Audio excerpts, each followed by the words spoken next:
(7월 26일) 주일 예배 설교입니다. 오늘은 시편 135편에서 150편을 다룹니다. 다음 주에는 잠언 1장에서 13장을 다룰 예정이니 주중에 꼭 읽어오시기 바랍니다. 오늘은 시편 149편 1절 새 노래로 여호와께 노래하며를 제목으로 하여 설교하겠습니다. 오늘은 시편 12번째 설교 시간, 마지막 시간입니다. 지난주의 시편들의 제목은 성전에 올라가는 노래였습니다. 오늘 살펴볼 16편의 시편들은 여호와를 찬양하라로 제목을 삼을 수 있겠습니다. 예외가 몇 편 있긴 합니다. 중간에 137편이나 139편 그리고 140편에서 145편은 주제가 여호와를 찬양하라가 아님을 알 수 있습니다.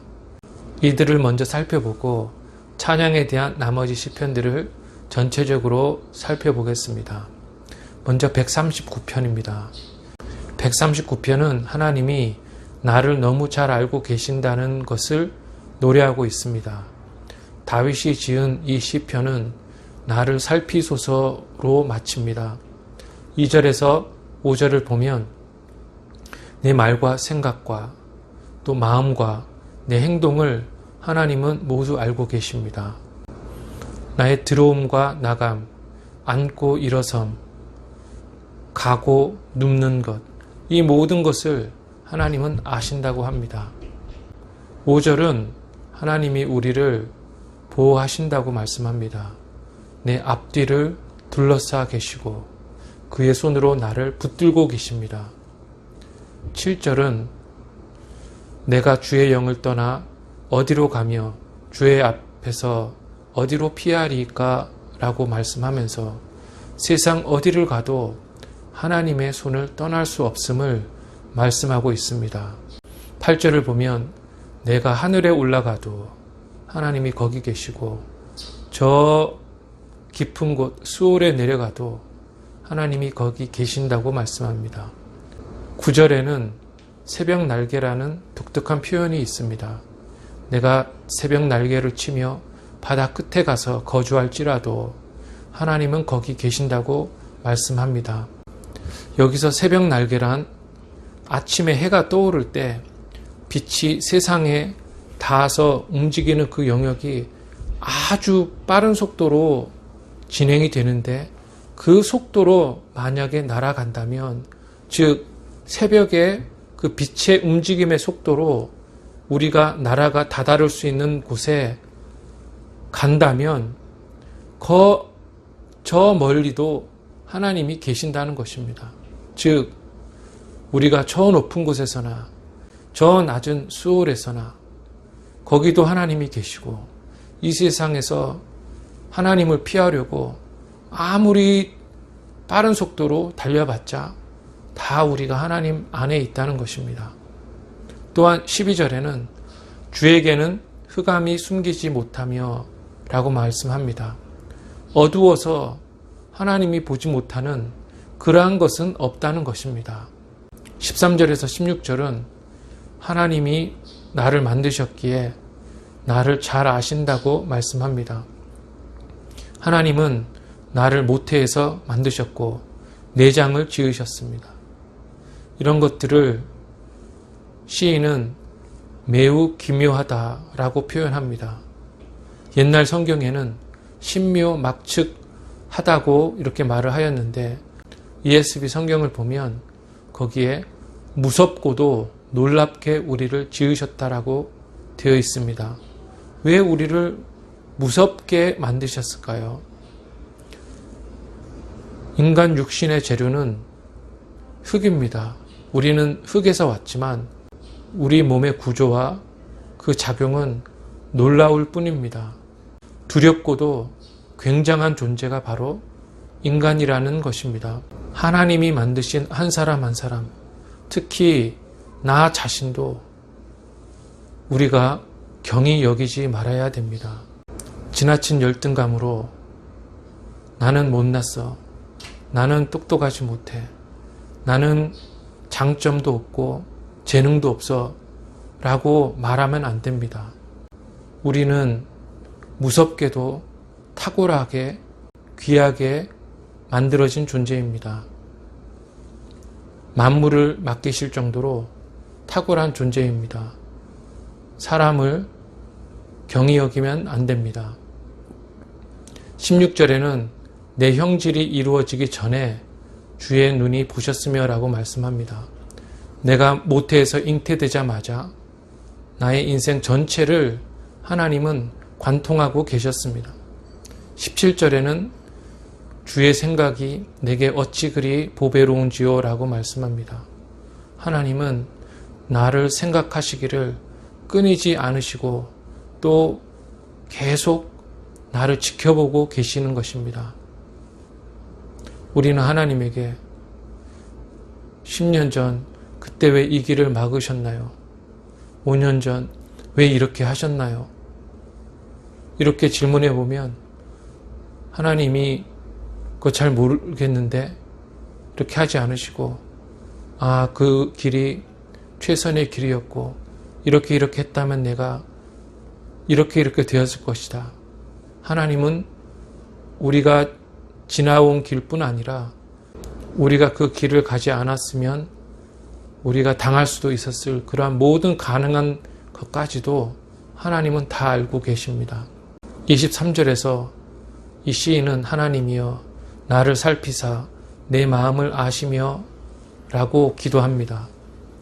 이것은 하나님이 나를 모르시기 때문에 나를 살펴보십시오 라고 하는 것이 아니라 철저한 자기 성찰에 대해서 말하는 것입니다.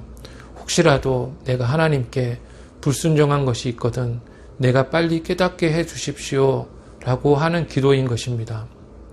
그래서 24절을 보면 내게 무슨 악한 행위가 있나 보시고 나를 영원한 길로 인도하소서라고 말씀합니다. 하나님은 다 아시지만 내 마음을 살펴달라고 하는 이유는 하나님을 위해서가 아니라 나를 위해서, 즉 악한 행위와 죄에서 떠날 수 있도록 나를 위해 나를 살펴달라는 간구인 것입니다. 그래서 139편을 한마디로 요약하자면 내 모든 것을 아시는 하나님이여 나를 항상 살펴주십시오 라는 기도인 것입니다. 하나님이 당신을 잘 아시고 항상 지켜보시는 것이 위로가 되십니까? 아니면 두려우십니까? 하나님이 이미 하시는 그것을 시인은 기도하고 있고 우리도 그러해야 합니다. 하나님이 가장 선한 길로 인도하시지만 하나님께 선한 길로 인도해 달라고 기도하고 악에서 건져 주실 것이지만 악에서 구해 달라고 기도하는 것입니다. 이제는 140편에서 145편으로 넘어가 보겠습니다. 이 시편들은 고난 중에 하는 찬양을 말하고 있습니다. 모두가 고난의 시입니다. 고난의 상황에서 하나님께 도와달라고 하는 시편들인 것입니다. 대부분이 다윗의 작품으로 신앙생활 중 하나님을 찬양하는 것은 기쁠 때든지 슬플 때든지 평탄할 때이든지 어려울 때이든지 언제든지 하나님을 찬양해야 한다는 인식과 강구가 있는 것입니다. 140편을 보면 악인들의 날카로운 혀, 독사의 독, 악인의 손에서 구해달라고 시인은 기도합니다. 악인들에게 에워싸여 있는 상황 가운데 그렇게 기도하는 것입니다. 그러나 141편에서 다윗은 악인의 진수성찬을 먹지 말게 하소서라고 강구하고 있습니다. 박해가 심하고 고통이 많다고 타협해 버리고 원수들에 굴복하면 진수성찬을 먹을 수는 있겠지만 그렇게 되면 악에 빠지는 것입니다. 올무와 줄이라는 표현이 140편에서 142편에 계속 나옵니다. 악인들은 좋고 아름다운 것으로 의인을 유혹하고 유인하여 골무에 걸고 함정에 빠뜨립니다. 사탄이 아담과 하와를 에덴 동산에서 유혹한 것과 같은 것입니다. 그러나 우리는 유혹에 빠지면 안 됩니다. 진수성찬을 먹을 수 있다는 것은 착각입니다. 먹을 수는 있겠지만 사탄의 노예가 되어버리는 것입니다. 142편에는 원통함, 우환, 속이 상함을 언급합니다. 악인이 내가 자주 다니는 길에 올무를 숨겨 놓아서 우리를 넘어뜨리려고 하고 있습니다. 다윗이 굴에 숨어 있을 때 지은 시입니다. 사울이 그를 죽이려 하자 모든 사람들이 떠나고 그를 돌보는 이 아는 이가 없는 때에 홀로 외롭고 또 괴로운 상태에서 하나님께 이 상황에서 나를 건져 주십시오 라고 기도하고 있는 것입니다. 여기서 다윗이 그리워하는 것은 의인들의 모임입니다.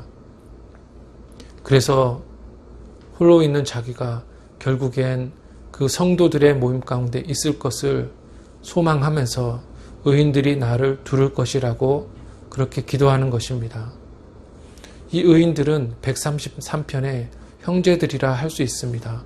아버지가 하나인 자들이 형제이고 하나님을 섬기는 자들이 성도입니다. 세상 사람들이 모두 떠나가고 하나님만 바라고 그만 의지할 때 성도의 무리 가운데 하나님을 찬양하게 해주시는 것이 축복이고 이 땅에서뿐 아니라 천국에서도 모든 성도 가운데 하나님을 찬양할 것이라는 것입니다. 144편은 새 노래로 하나님을 찬양하라고 명령합니다. 신자는 아들들이 건강하고 딸들이 예쁘고 곡간이 가득 차고 가축이 많은 그러한 복을 누린다고 말합니다. 여호와를 자기 하나님으로 삼는 백성은 복이 있다고 마무리합니다. 고난 가운데서도 신자는 샬롬을 누리는 것입니다. 신자에게는 모든 것이 합하여 선을 이루는 이러한 샬롬의 복이 있는 것입니다. 이런 시편들에서 우리가 알 수 있는 것은 우리가 고난 때문에 하나님을 찬양 못하는 것이 아니라 오히려 고난이 있을 때에도 하나님을 찬양하고 그러한 가운데 고난에서 벗어나게 해달라고 하나님에게 기도해야 한다는 것입니다. 고난 가운데 공포의 노예가 되지 않고 평안을 누리려면 하나님을 의지하고 찬양해야 하는 것입니다. 이제 149편에서 150편으로 넘어가 보겠습니다. 이 두 시편은 최후 심판과 천국에 대해서 말합니다. 시편을 시작하면서 저는 시편 2편이 창세기 3장 15절과 유사하다고 말씀드렸습니다. 창세기의 내용은 뱀의 후손이 여자의 후손과 끊임없이 원수 관계에 있을 것이나 결국에는 여자의 후손이 결정적으로 압도적으로 승리할 것임을 말씀하고 있습니다. 그런데 시편 2편에서는 군왕들과 관원들이 여호와와 그 기름 부음 받은 자에게 대적하여 일어나 전쟁을 벌인다는 것입니다. 그러니까 창세기 3장 15절과 시편 2편이 관계가 있는 것입니다. 그런데 149편은 이 나라들과 민족, 군왕들과 관원들이 심판을 받는 그러한 장면을 우리가 보고 있는 것입니다. 149편 7절에서 9절을 보면 이것으로 문 나라에 보수하며 민족들을 벌하며 그들의 왕들은 사슬로 그들의 귀인은 철고랑으로 결박하고 하나님을 대적했던 이 세상의 모든 나라와 또 왕들과 관원들이 마지막 날에 심판을 받을 것이라는 것입니다. 그들은 기록한 판결대로 심판을 받을 것이라고 9절에 말씀합니다. 심판이 있고 나서는 영원히 천국이 시작될 것입니다. 150편은 그 마지막 날 이후에 천국에서 일어날 영원한 기쁨과 찬양을 기록하고 있습니다. 즉 성경이 태초에 천지 창조로 시작해서 예수님의 재림과 천국으로 끝나는 것처럼 시편도 그렇게 대략적인 구조를 가지고 있다는 것입니다. 그래서 결국에는 최후 심판과 천국으로 끝이 날 것입니다. 그래서 150편에는 모든 사람이 호흡이 있는 자는 모두 성전에서 모든 악기를 동원하여 하나님을 찬양한다는 내용인 것입니다. 그러면 여호와를 찬양하라고 할 때 누구를 찬양하는 것일까요? 그것은 바로 가장 높으신 하나님이신 것입니다.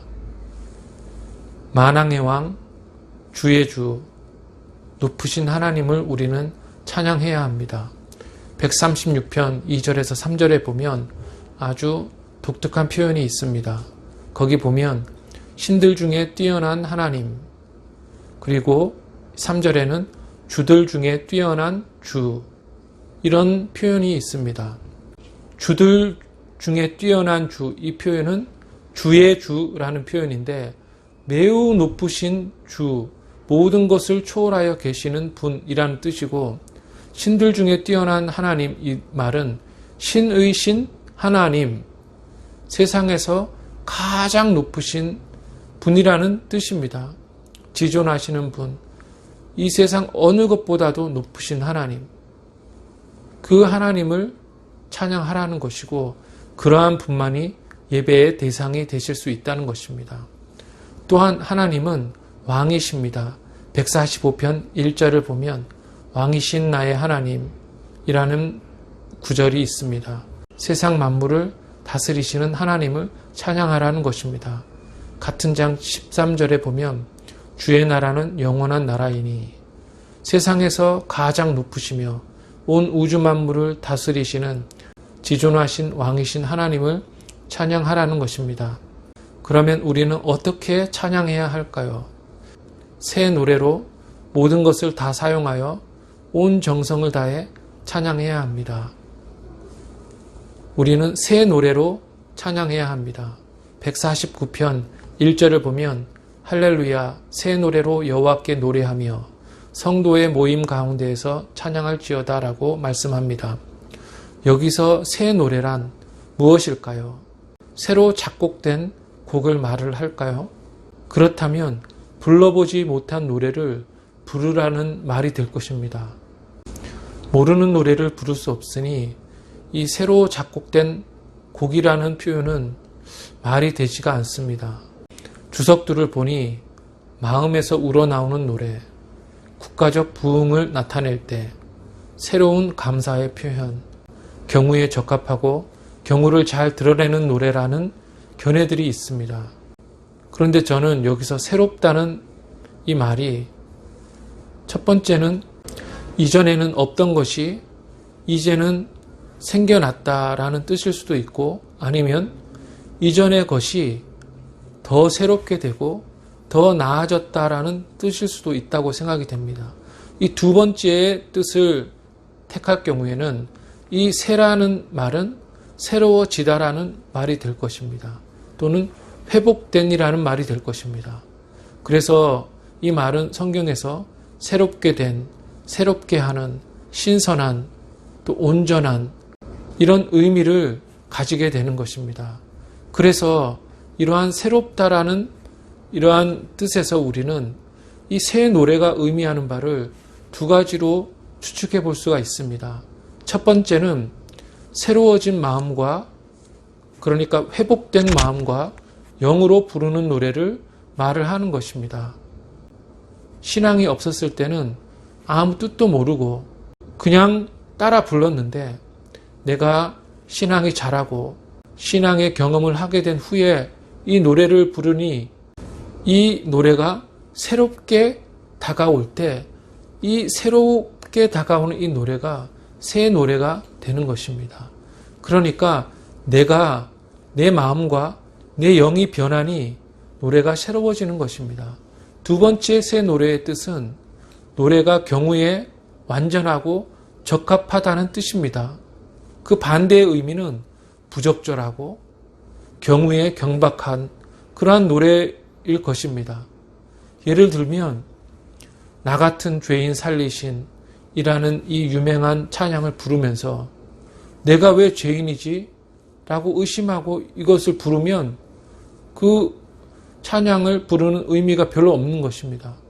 그런데 어느 날 이 찬양을 지은 존 뉴턴이 하나님을 만나 노예 장사를 포기하면서 하나님께 회개의 눈물을 흘리던 것을 내가 느끼고 내가 그보다 더한 그 사악한 죄인이었다는 것을 깨닫고 뉘우치고 회개하면서 이 찬송을 부를 때는 그 찬송이 새로운 노래가 되는 것입니다. 천국에서 부를 노래는 새 노래입니다. 내 영이 온전하게 되고 정결한 마음으로 하나님을 부를 때 하나님을 올바로 영원히 찬양하는 것입니다. 두 번째는 모든 것을 다 사용하여 찬양해야 합니다. 지난주에 저는 수만 명의 사람들이 베토벤의 합창 교향곡을 불렀을 때 그 감동이 엄청났다고 말을 했습니다. 시편 150편 6절에는 호흡이 있는 자마다 여호와를 찬양할지어다라고 우리에게 명령합니다. 모든 사람이 한 마음으로 한꺼번에 찬양을 올려드릴 때 그 울림과 그 감동이 어떠하겠습니까? 하나님은 우리 모두가 그렇게 한 마음으로 부르는 노래를 받으시기를 원하시는 것입니다. 그런데 150편 3절에서 5절에 보면 나팔, 비파와 수금, 춤, 현악, 퉁소 등의 악기들이 나옵니다. 모든 사용 가능한 악기들을 총동원하여서 하나님을 찬양하라는 것입니다. 우리가 할 수 없는 것은 할 수 없지만 가능한 할 수 있는 모든 것, 그런 것들을 사용하여 하나님을 찬양하라는 것입니다. 또 우리는 어떻게 찬양합니까? 온 정성을 다해 찬양해야 합니다. 찬양을 할 때 마음과 뜻과 정성을 다해서 하나님을 찬양해야 합니다. 딴 생각을 하거나 멍해서 생각 없이 부르는 찬양이 아니라 억지로 누가 시켜서 부르는 찬양이 아니라 내가 가사에 집중하고 열심히 불러서 땀이 나도록 그렇게 정성을 다해서 불러야 되는 것입니다. 모든 사람이 모든 악기, 모든 방법을 동원하여 온 정성을 다해 불러야 할 것입니다. 그런데 찬양을 부를 때 조심해야 할 것이 있습니다. 첫째는 유행가 부르듯 부르지 말라는 것입니다. 유행가에는 각종 세상 철학과 세상 문화와 정서와 감정을 자극하는 것들로 가득합니다. 가사가 비성경적이고 세상의 것들이 들어있는 곡들이 너무 많습니다. 그런데 가사는 성경적인데 멜로디가 이상하고 경망스러울 때가 또 있습니다. 아무 내용도 없는데 지나치게 정서와 감정을 자극할 때가 있고 신세 타령을 하게 하는 그러한 노래도 있습니다. 그러한 노래는 찬양이 아닌 것입니다. 찬양은 하나님을 높이는 것이고 인간의 감정을 위한 것이 아닌 것입니다. 가사와 멜로디가 성경적이어야 하고 또 다 거룩해야 하는 것입니다. 또 조심해야 할 것은 장기 자랑하듯이 부르지 말라는 것입니다. 137편에는 바벨론 포로 때의 이야기가 들어 있습니다. 바벨론에 의해 유다가 망하고 그 백성들은 바벨론으로 끌려가 포로로 일하고 있었습니다. 이 포로들은 이 바벨론에 있는 어느 강가에서 일을 하면서 그 소지품 중에 하나 악기를 어느 한 레위인이 나무에다 걸어 놓았습니다. 바벨론 사람 감독이 쉬는 중에 이 이스라엘 사람을 가리키면서 너 악기를 하나 본데 또 너 노래도 잘하는 것 같은데 저 악기를 가지고 지금 우리 쉬고 있는 이 사람들을 위해서 악기 연주하면서 노래나 좀 해줄 수 있겠냐고 이 레위인에게 요청을 하는 것입니다. 그런데 이 레위인은 내 손도 악기 다루는 것을 잊어버렸고 나도 노래 부르는 법도 이제 잊어버려서 절대 못하겠다 라고 말을 합니다. 그리고 이 바벨론 사람에게 저주를 내려달라고 하나님에게 기도하면서 이 137편은 끝이 납니다. 이 시편의 핵심은 사람을 즐겁게 하기 위해서 나의 어떤 음악적 기술을 과시하기 위해서 찬양을 부르지 말라는 것입니다. 하나님을 찬양하는 노래로, 하나님을 기쁘시게 하는 노래로 인간을, 특히 이 세상 사람들을 즐겁게 한다는 것은 있을 수가 없는 것입니다. 사람과 자신을 드러내는 것은 찬양의 목적이 아닙니다. 찬양을 통해 기쁨을 얻는 것은 사실이지만 인간을 기쁘게 하고 자기를 드러내는 것은 옳지 않습니다. 이제 말씀을 맺겠습니다. 창조의 목적은 찬양입니다. 하나님은 인간을 흙으로 빚어 생기를 불어넣어 찬양의 도구로 만드셨던 것입니다. 즉, 우리가 창조된 목적은 찬양인 것입니다. 찬양을 위해 우리를 하나님이 만드셨고, 그래서 우리는 찬양의 도구인 것입니다. 고난과 애통함과 억울함이 있지만 그러한 중에도 하나님을 찬양하고 또한 그러한 고난에서 구원해 달라고 찬양 가운데 또 하나님께 간구하는 것입니다. 우리는 이 땅에서 신앙이 자랄수록 노래가 새로워질 것이며 또 천국에서 영원히 부를 그 찬양을 이 땅에서 연습하는 것입니다. 오는 한 주간도 온갖 고난이 있지만 하나님을 찬양하고 그에게 도와달라고 간구함으로써 크게 승리하는 한 주가 되기를 주님의 이름으로 축원합니다.